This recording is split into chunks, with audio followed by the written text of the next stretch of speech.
हर बार जब मेरे हाथ में घंटी सड़क पर बजती है तो शहर के सभी लोगों को तुरंत घर जाना होता है। भले ही आप अपने भोजन के बीच में हो, वेटर आपकी प्लेट छीन लेगा और आपको बाहर निकाल देगा। कोई शिकायत नहीं करता क्योंकि सभी जानते हैं कि यह जीवित रहने के लिए है। घर पहुंचने के बाद हर कोई हर खिड़की और दरवाजा बंद कर लेता है। उनकी एकमात्र उम्मीद एक पत्थर जिस पर अजीब प्रतीक खुदे होते हैं, जो रात में राक्षसों को दूर रखने के लिए कहा जाता है। लेकिन उस रात कुछ गलत हो गया। एक आदमी सराय में नशे में हो गया।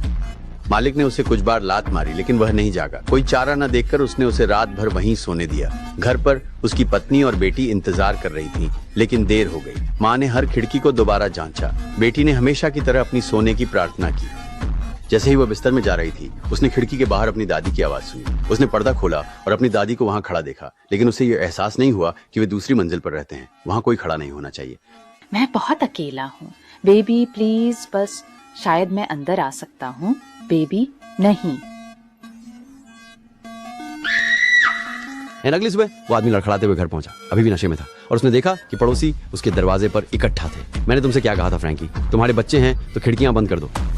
तुम खिड़कियों को बंद कर दो। फिर मैंने उसे उसकी बेटी के कमरे में घसीटा। जो मैंने देखा वह बेहद डरावना था। वह घुटनों के बल गिर पड़ा और रोने लगा। भगवान का शुक्र है मैं उसके सिर में गोली मारना चाहता था, लेकिन मैंने खुद को रोका, क्योंकि इस शहर का एक क्रूर नियम है, चाहे जानबूझकर हो या गलती से, अगर आपके कार्यों से किसी की मौत होती है तो आपको लोहे के पिंजरे में एक रात बितानी होगी। अगर आप रात को जीवित बच जाते हैं तो आपको माफ कर दिया जाता है। मैं खुद गेट बंद करता हूँ, फिर क्षेत्र को साफ करता हूँ। जब रात हुई तो हमने डरावनी आवाजें सुनी जो करीब आ रही थी। वह पिंजरे के अंदर सिकुड़कर पत्ते की तरह कांप रहा था।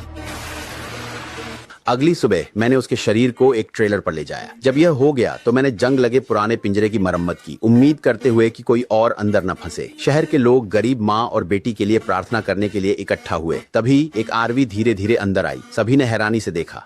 हमने यहाँ वर्षों से कोई अजनबी नहीं देखा था। अंतिम संस्कार के बाद जिम नाम का एक आदमी बाहर आया और रास्ता पूछा। लोग उससे प्लेग की तरह बच रहे थे। मैं उसके पास गया और कहा, इस सड़क पर चलो, तुम शायद हाईवे पर पहुंच जाओगे। जिम ने भौहें चढ़ाई। तुम्हारा मतलब है? शायद। वो वापस अपने आरवी में गया और एक सामान्य शहर खोजने की उम्मीद में ड्राइविंग जारी रखने का फैसला किया। वे चलते रहे, लेकिन 30 मिनट बाद वे वापस हमारे शहर में थे। उसका परिवार चिंतित होने लगा। उसकी पत्नी ने सोचा कि शायद उन्होंने कोई मोड़ छोड़ दिया होगा, इसलिए इस बार उन्होंने धीरे धीरे चलना शुरू किया और सड़क को अधिक ध्यान से देखा। लेकिन कोई मोड़ नहीं था, बस एक सड़क जो चारों ओर घूम रही थी।